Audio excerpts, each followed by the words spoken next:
The following is a hockey podcast out of Vancouver and Surrey, British Columbia. It'll only consist of a lot of puck talk and even more BS, or in actual words, banter and satire. Enjoy, and as always, go Canucks go. Was this the win that saved the Canucks core? Never mind that. Is this the moment that the league realizes that Connor McDavid is in fact Connor McSatan?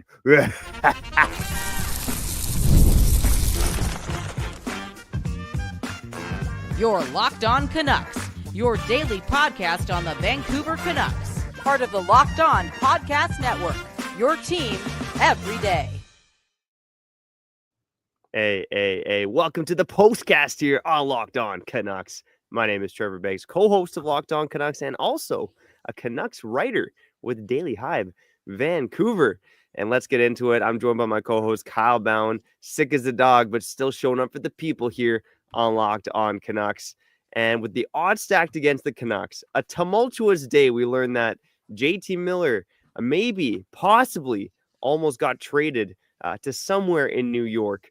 The odds stacked against them. The Canucks playing like absolute crap lately. So, of course, they host the Edmonton Oilers, who have been 19-4-1 in their last handful of games and more so. And, of course, they beat the Edmonton Oilers at Rogers Arena. Miller picks up 2 assists. Hughes gets 2 goals on the night. And, Kyle, I'm going to ask you the question off the top. The new JT fan again on the program, JT Miller's #1 fan. Did this win potentially keep the Canucks core intact? I don't think so, man. You can't, with all this noise, talking about JT Miller being a potential scratch before the game.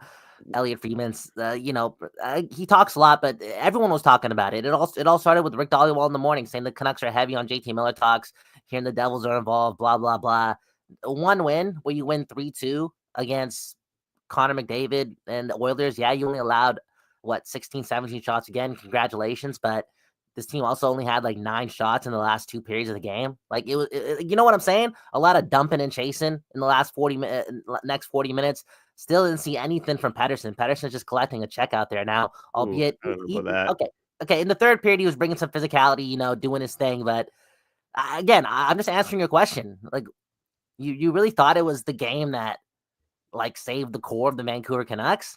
I don't think so, man. You know what? To be honest, Trevor, here's it right here. I'm sorry if I sound like an asshole, but I'm sick and I'm high off 56 pieces of medicine right now.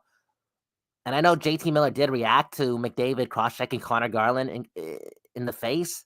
Such a dirty play. But don't you think if Miller's bought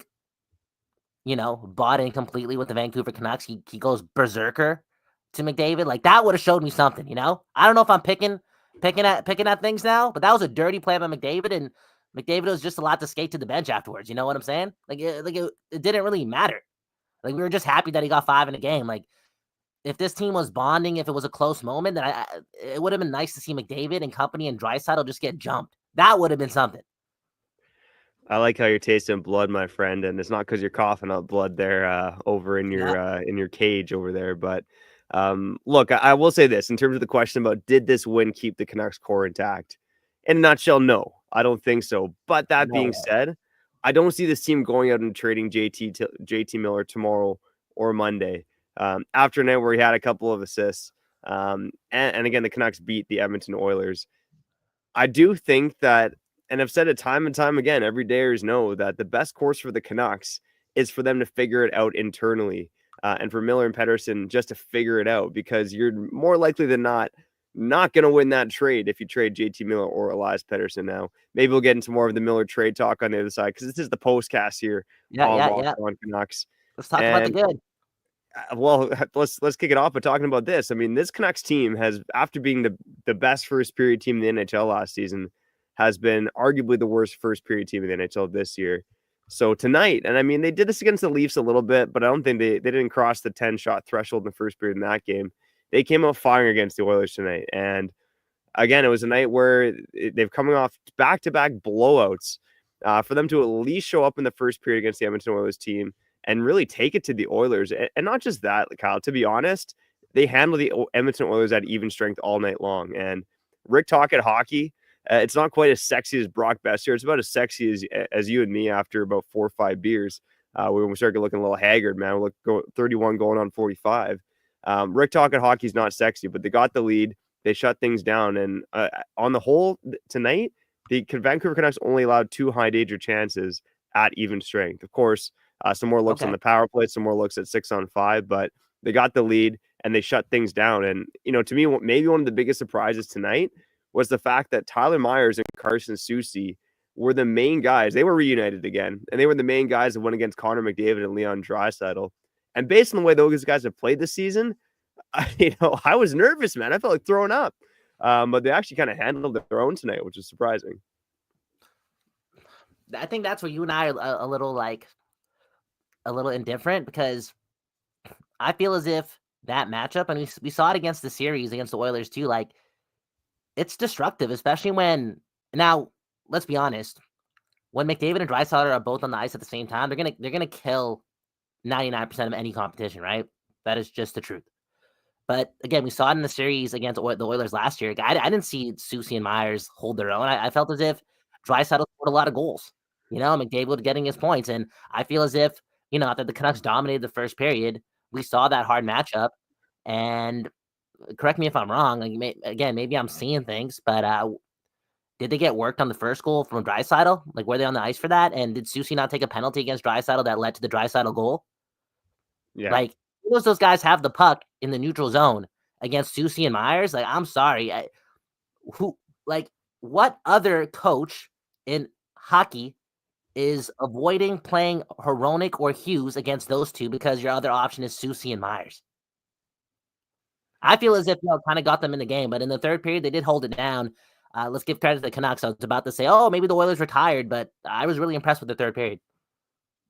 Yeah, and so was I. I mean, like, they hold the Edmonton Oilers to 3 shots in the third period when they're down a goal and obviously trying to press to get the equalizer. And again, the Canucks didn't generate much either. The shot's only 6-3 in the third period. But, Rick Tocchet tonight, for the most part, was rolling through 4 lines. I know that fourth line didn't get a ton of ice time, but Nils Höglander, again, when he was on the ice, looked really good in his minutes tonight. Only Quinn Hughes had more shots on goal than Nils Höglander, who got 3 in the game. Probably was a little unlucky not to bury one, had good chances in the first and the third period. But Kyle, I think I want to circle back to Elias Pettersson quickly too, because, this is once again a night where, you're waiting to see a bit more from that line with DeBrusk, Besser, and Pettersson. But I thought, again, Pettersson was driving play on that line. I thought he tried to set up Besser and DeBrusk for some chances. And he brought that defensive floor as well, which has been there all season long. I mean, sell key. Pettersson brought the heat, especially in the final few minutes there. And, I think JT Miller and Pettersson both had an impact on this game tonight. Maybe not the same game-breaking players that we've seen in years past, but it did seem like a step in the right direction tonight. But we said it time and time again with this Canucks team. The Canucks are like my ex-girlfriend, man. Like, honestly, they're hot and cold. One minute, you're like, bound chicka, wow. And the next, you're like, God damn, get out of my face. That's the Vancouver Canucks are making me feel right now. So we'll get into it early next week here on Locked On Canucks. But good win tonight against a good Edmonton Oilers team who had been running hot. But they got to keep it going if they want to maintain any momentum and if they want to keep this core intact. No, 100%. And before we get to the other side, if you really want to talk about Pettersson with me, let's just run the segment, the Canucks grades, or what do we call this? 5 minutes for report cards. And then you and I can fight each other over Pettersson. And please do me a favor, okay, Trevor? Don't take it so hard on me, okay? Because, again, I'm on drugs right now. Like, I'm trying to get better. I've never been this sick in my life. Maybe I'm not seeing things right. But anyways, let's run it. 5 minutes for report cards.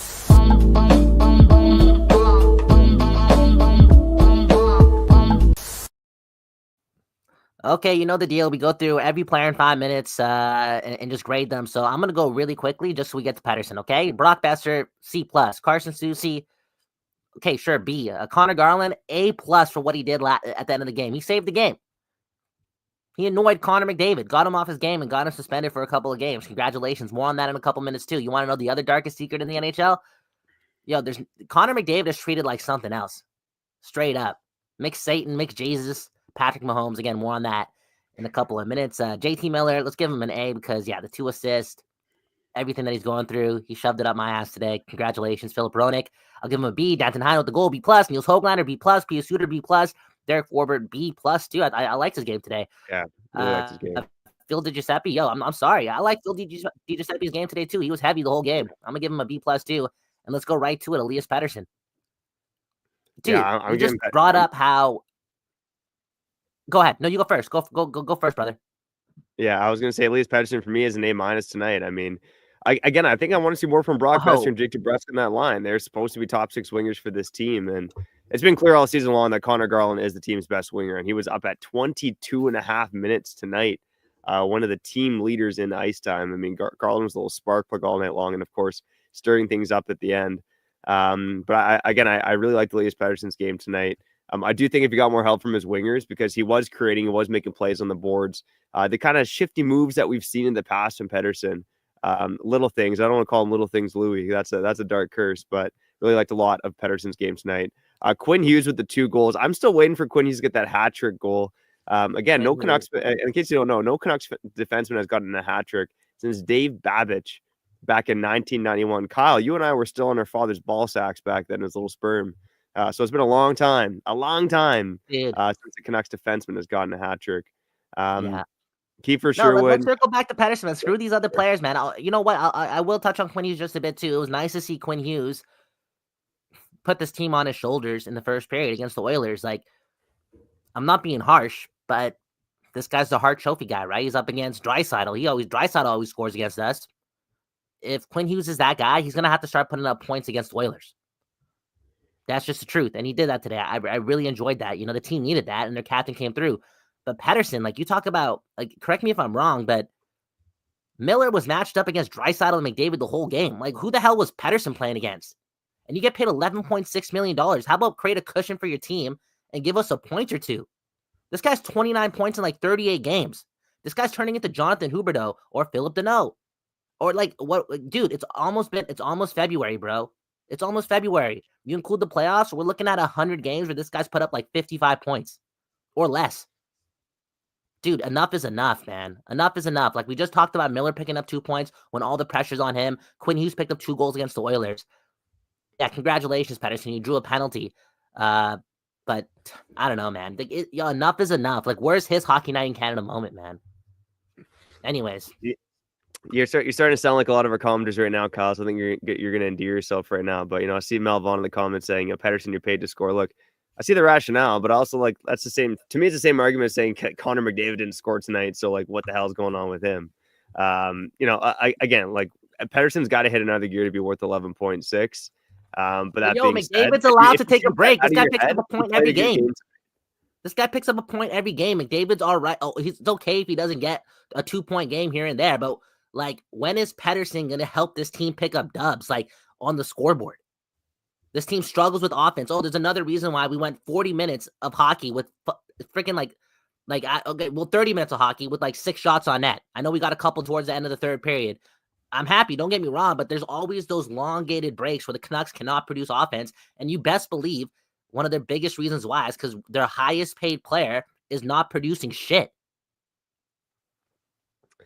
Yeah, Pettersson does got to bring a bit more offensively, but like I said, you take the 11.6 out of your head. He played a good game tonight in a nutshell.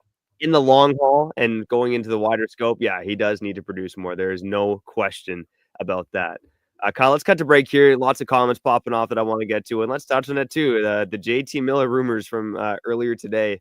What almost transpired? Where did he almost go? What was the potential package in return? Let's touch on a little bit of that on the other side. You're listening to Locked On Canucks. Your Canucks every day and every night, baby. We'll be back after showing at our friends over at Game Time and FanDuel. Man, oh man, if Kyle Bowen wasn't as sick as a dog, he would have been at the game tonight, man. But regardless, I know you weren't there. Rest up, buddy. You and I maybe will be a Canuck game together in the near future. And I know we'll be getting those tickets on Game Time because there's no other place to get tickets, right? Game Time's got that lowest price guarantee, so you know you're not going to find cheaper tickets anywhere else. In Game Time, they've made it even easier to get tickets to your favorite live events with their new feature called Game Time Picks. This feature filters out the fluff to show you only incredible deals on great seats, so you have to waste your time searching through thousands of tickets. So take the guesswork out of buying tickets with Game Time. Go download that Game Time app, create an account, and use code LOCKEDONNHL for $20 off your first purchase. Terms apply. Again, create an account and redeem code LOCKEDONNHL for $20 off. Download Game Time today. What time is it? It's Game Time. All right, and shout out to our friends over at FanDuel, okay? NHL is in full swing. NFL playoffs on right now. And from the first whistle to the final drive, FanDuel makes the NFL playoffs even more exciting. Right now, new customers can bet $5 and get not $100, not $200, but $300 in bonus bets if you win your first bet. That's $300 to keep the action going. I did place a couple wagers today on FanDuel. Wasn't looking so good on Houston. I had them at plus 6.5. And yeah, Patrick Mahomes, a couple penalties there. He killed that bet. I think the Lions were like 8-point favorites over Washington. I had Washington at plus 3.5. I thought it was going to be a tight game. And I think the Redskins, the Commanders won that game. So you know what? Whatever you're placing bets on, make sure you do so on FanDuel. Visit FanDuel.com and join today to get started with $300 in bonus bets. And that's on FanDuel.com.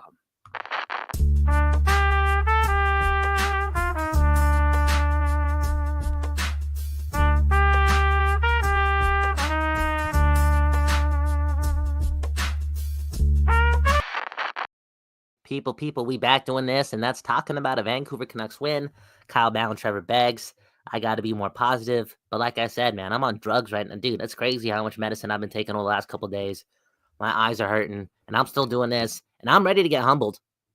Dude, we're all Canucks fans, okay? Just because I got the microphone don't mean that I know my shit, okay? I'm down to get humbled, and I'm reading the comments, and Beggsy, I may be getting humbled here.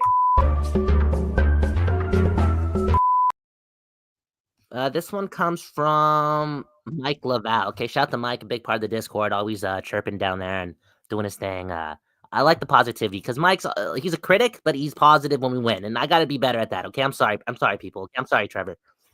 Saying if Pettersson ends up with 60 to 70 points and winning Selkies, I'm all here for it. And I think Mike also said this, that there's more to hockey than points. A guy like Bergeron would make 12 plus in today's game if he averaged 60 points a year. Trevor, take it away. Yeah, that's an interesting point. Shout out to Mike Laval in the comments with the positivity. Oh, man. I mean, look, 11.6 right now is a lot of money because he's the fifth highest paid player in the NHL. In a couple of years, again, all the reporting out there right now, there's some more reporting today that NHL revenues are higher than expected. I think players don't have to pay escrow back at all for the rest of the season because revenues are higher. So what that means is like the cap is likely to go up more than expected. It's supposed to go up to 92.5 this year. It's guaranteed to go up to at least 92.5. Wouldn't be surprised if it's 94, 95. In a couple of years, when the cap's around 100 million, I don't think 11.6 is going to look as bad since after you see a couple more monster contracts on the NHL. My point is that I don't know if I'm going to be necessarily thrilled if Pettersson's at 60 or 70 and winning Selkies, but all I care about is this team winning playoff series and winning Stanley Cups. If Pettersson's that guy and the Canucks are winning Stanley Cups, of course I'm thrilled. But if they're a team that's, wild card at best and getting bounced in the first round, then that's a different story. So no, I hear you. That's my only thing too, man. Yeah. That's my thing too. It's like Bergeron and the Boston Bruins were winning a lot of regular season games. The Canucks have done that once. It's like this team needs offense. It needs a little bit more offense. That being said, let's just move on to this, okay, Trevor? Because we don't have a lot of time, and I'm getting sick out here. Touch on the Devils thing after, because I feel like I rambled about JT for a long time. But let's talk about the other Devil first. I'm pretty sick and tired of watching Connor McDavid play hockey. And again, a couple years ago, I'm a big Connor McDavid fan. I think he's good for the game. Dude, Trevor, we've had multiple conversations. I said that, he's up there with Patrick Mahomes as being one of the best athletes in North America. But man, I'm sick and tired of this guy being treated like Patrick Mahomes on the ice. Like blatant high stick to Philip Hronek at the end of the first period, no call. Or was it the second period? I don't know. And then there was a trip on Quinn Hughes in the third period, no call. Why? Because he's Connor McDavid? No, I'm just saying, like, if it was the other way around and somebody did that to McDavid, there'd be a call. It's a joke, man. It's a joke. Like, that happens all the time. This guy just elbowed somebody in the head a couple of days ago, gets a $5,000 fine, bro. This guy is getting paid $18 million from McDonald's. I don't know if that's true, but he's getting paid a lot of money. What's like $5,000, $8,000 to this guy? No, it's a joke, man. That shit's a joke. Yeah, I mean, I'm happy to see the hate flowing through your blood, brother, because, like I said, you were a big Connor McDavid fan up until last season. And, there's some intensity between the Canucks and the Oilers. And I do think there's going to be more intensity when the Canucks go to Rogers Place on Thursday, 5 days from now. And look, I'm still holding out hope that these two teams face each other off in the playoffs again, right? I mean, Edmonton's pushing for the Pacific Crown right now. Vancouver's still pushing for a wild card spot. I mean, right now, if Vancouver sinks into a wild card spot, Edmonton surpasses Vegas. We're talking about a coin flip about the Vancouver and Edmonton facing off in round 1 of the playoffs Holy this year. coin flip. I like it. I like your positivity, man. Again, I'm sorry for what I've been spewing over the last 2 episodes of Locked On Canucks, but when you're cooped up in your room, Trevor, you know me, man.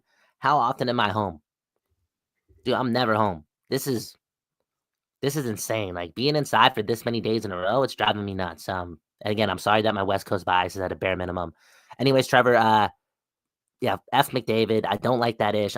Honestly, though, I'm not gonna lie. I kind of want him to be suspended for just the right amount of games, so he's back against the Canucks. What, next week?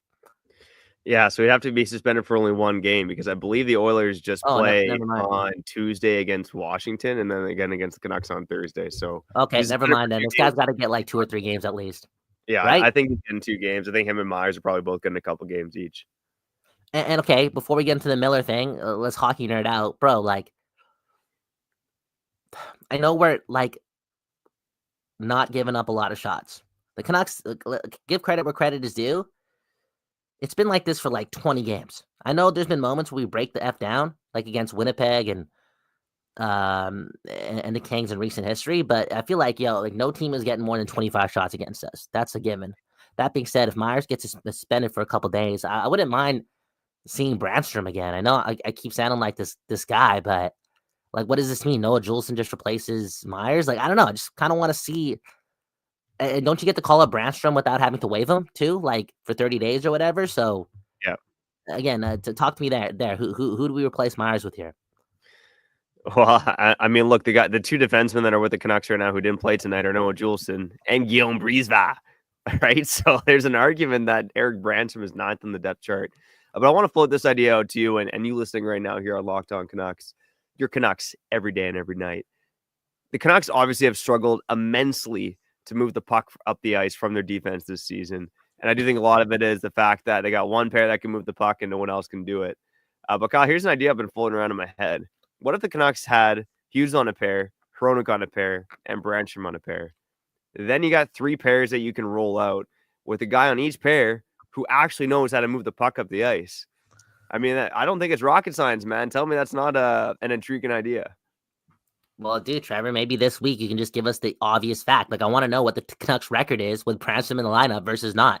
I was thinking about that today. It's probably in the real positive. I'll pull right? that up for you. I'll pull that up for you and you and you and you and you and you. No problem, buddy. Okay, so just end it off now. Okay, Miller to the Rangers, to the Devils, all this noise, all that bad body language a couple days ago against LA.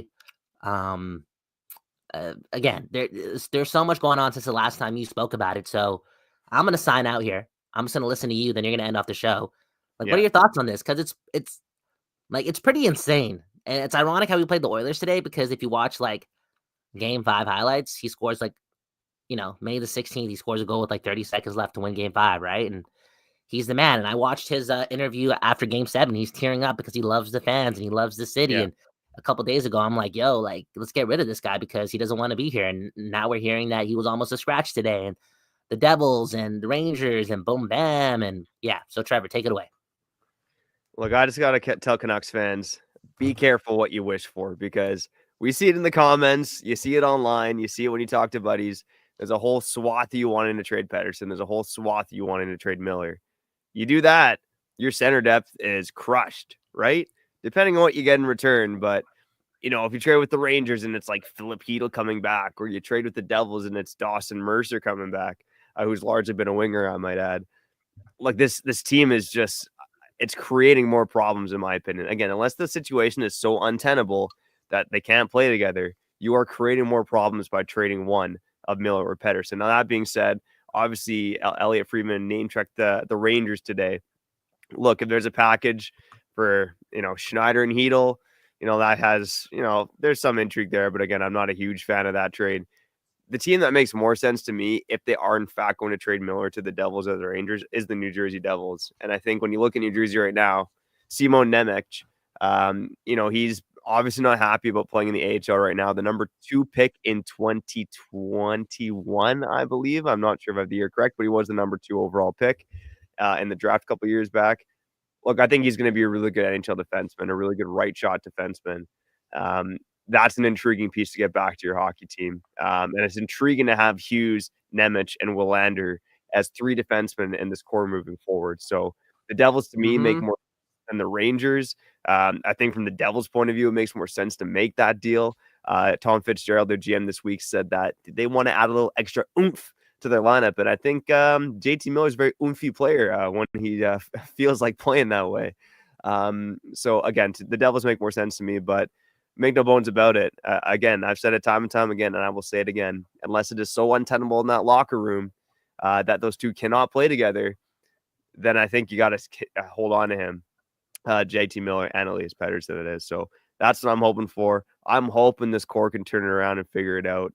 Maybe even add a defenseman at some point, and turn this into a Stanley Cup contender, because they shouldn't be far off. And again, it's been a season from hell so far. The Canucks are only 1 point out of a playoff spot. So I'm keeping the positivity alive at least for another day. We'll see what happens after Buffalo on Tuesday, baby. But that's how I'm feeling right now. So shout out to you and you for tuning into this episode of Locked On Canucks. Whether you're a first-time listener, an everydayer, or anyone in between, if you like what we're doing, go subscribe and like on YouTube. Go subscribe and like this video just so that Kyle can afford some more medication, man. Unbelievable stuff. And if you're listening on the podcast side, go follow us and leave a good old 5-star review.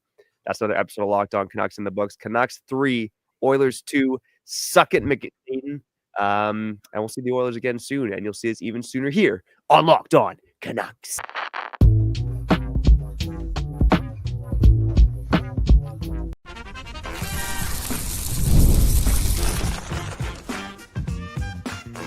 You're Locked On Canucks, your daily podcast on the Vancouver Canucks, part of the Locked On Podcast Network, your team every day.